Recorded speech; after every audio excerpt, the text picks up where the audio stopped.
lain. Ahli kumpulan perlulah mendengar arahan ketua dan masing-masing haruslah ambil perhatian dan tugas masing-masing.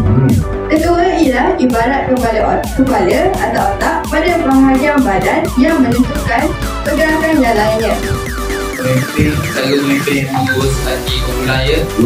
Cara bagi arahan supaya semua ahli kumpulan faham. Saya rasa sebagai seorang pemimpin ni, kita tak semestinya perlu fikir seorang-seorang je. Kita boleh minta tolong ahli kumpulan lain. Sebab asal benda perfect kan diri kan.